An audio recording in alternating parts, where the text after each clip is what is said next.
Hi, welcome back to the channel. This week we're going to be concentrating on texture. Texture is usually moving into the intermediate level, but I have a lot of intermediate followers, so they can benefit from this video. And also, even as a beginner, to just try some of these techniques is a lot of fun. Also, in the comment section, can you just make a quick comment about what level you are at? I've had a lot of new subscribers and I need to get a feel for what type of videos and at what level videos I'm going to be doing. Thank you. A few people in my comment section asked me yesterday what book, a beginner book, I would recommend. And there are no real beginner books. There's cheaper paper books and there's good paper books. I always recommend good paper. This book is no more expensive than any of the other books. If anything, maybe a few dollars, but it's an excellent quality book.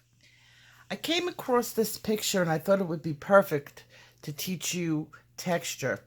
This picture has everything from glass to material to sheer material, wood, grass, and even knit.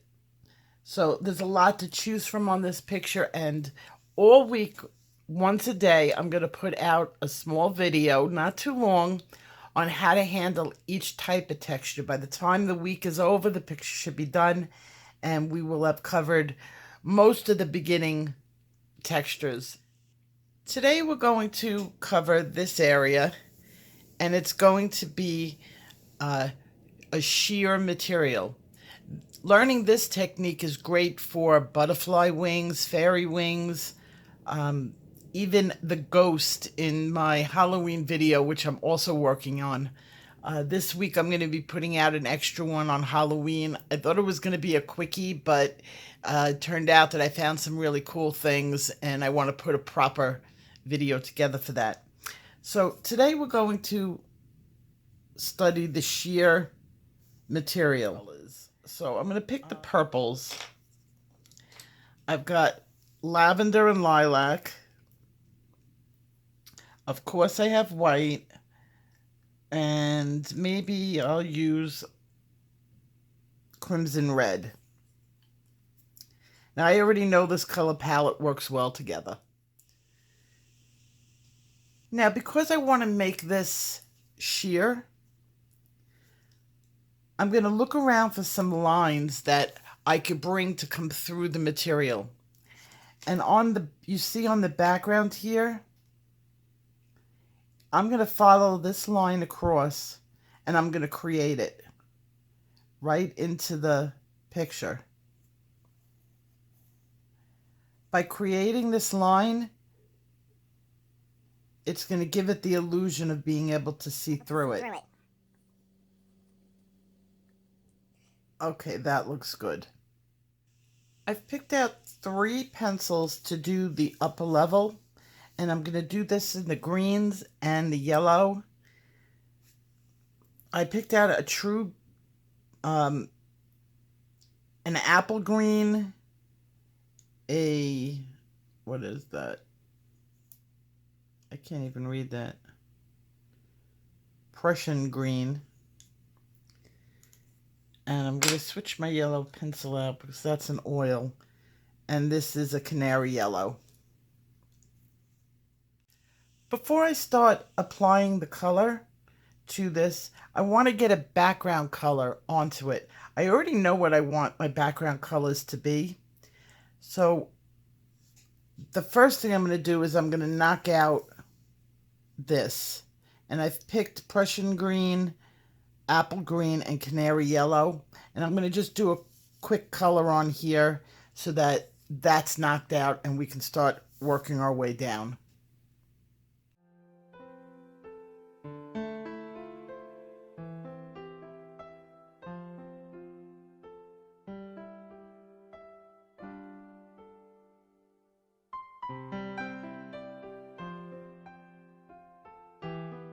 Okay, I'm pretty happy with my little leaf holder up here, and I'm going to start working on the sheer material.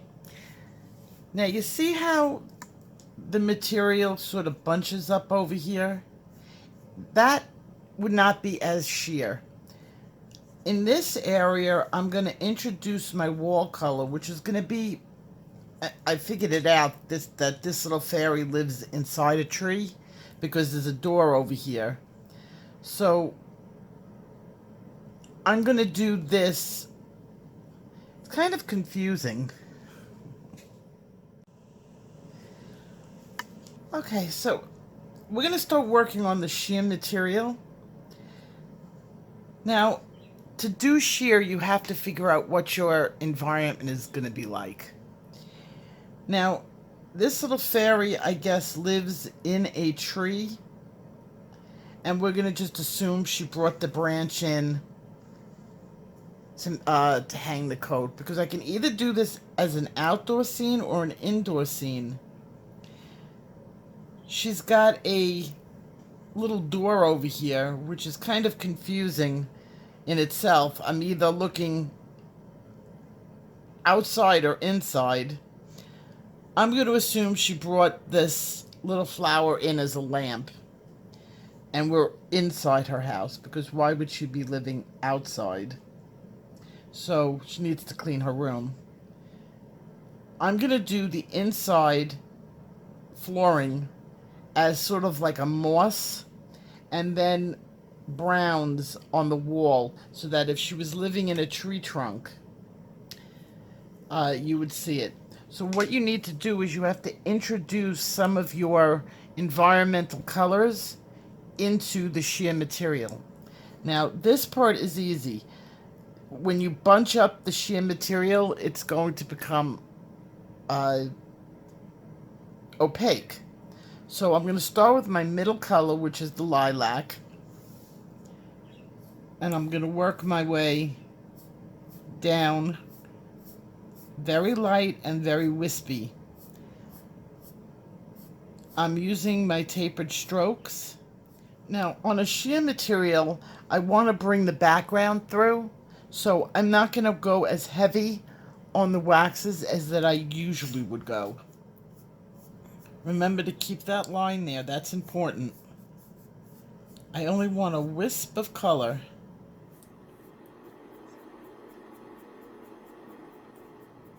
Just get a little bit more going down in here. Just surrounding it with color so that you give the illusion that something is there, but you could see through it. Okay. I'm going to switch over now to my darker color, which I've decided is not going to be in the reds. I'm going to use Delilah.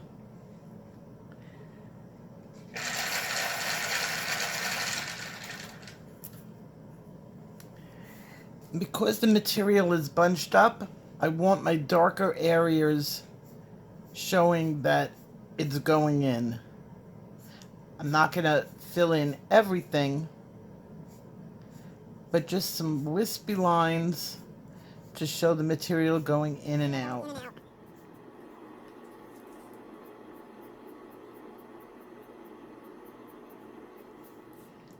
And then, of course, it's going to curve, so I'm going to get it a little bit darker where it curves. Now, see over here?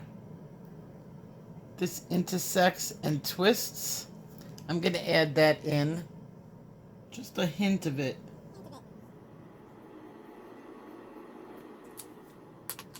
And I'm almost going to pretend it doesn't exist.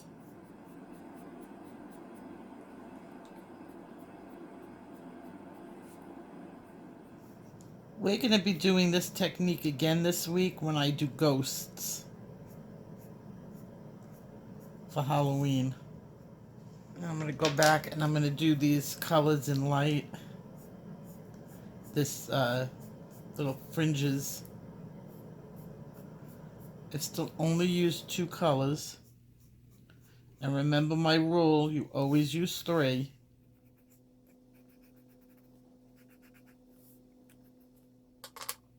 Okay, now I'm going to get out my eraser. And I'm going to give it some really good highlights.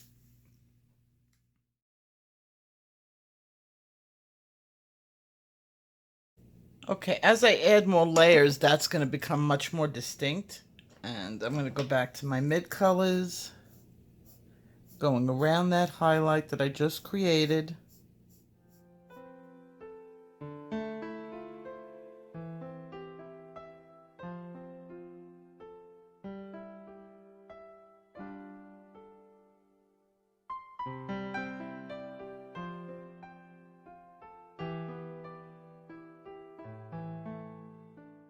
What I've got to do now is start introducing some of the browns.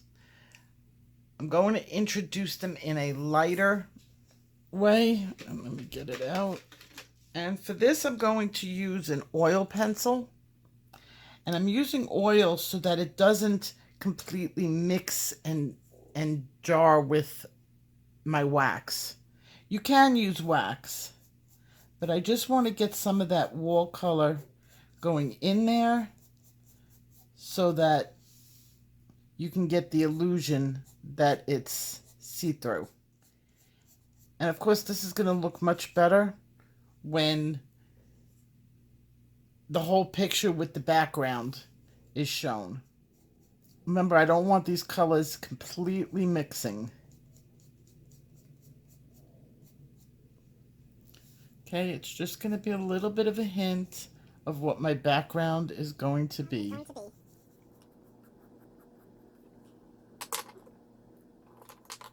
Okay, now I'm going to start bringing in a lighter green because I know that my background on the floor is going to be green. Just a little hint of it in there, which will definitely look much better once the background color is in. Once this color starts blending with this color, it'll look as if it's going completely through.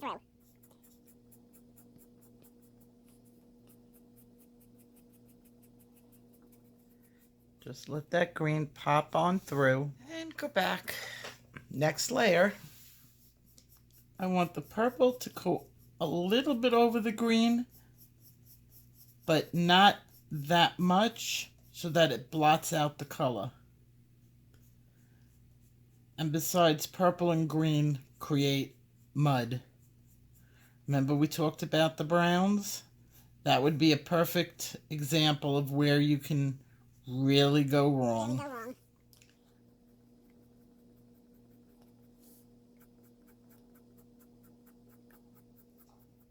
Okay, so we're going to work on now the inside.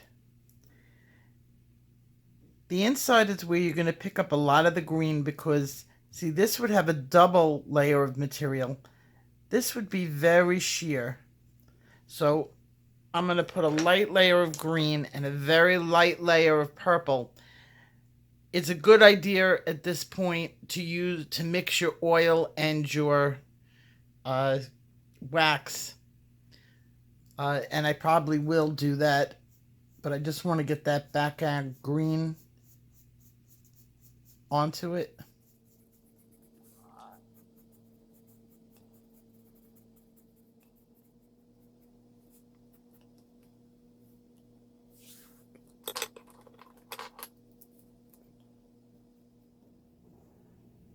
Okay, while I do her sleeping and work on the berry light, I'm going to hyperspeed it because that's not the focus. We're working on effect this week. Okay, to give it a look of depth, I'm going to darken around the door slightly. And so that I could show in this lesson, I'm going to add a little bit of the wall color and a little bit of the background color, but that's going to change.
I don't want to take it any further right now, and that's because when you start working into the background, really the background needs to be last.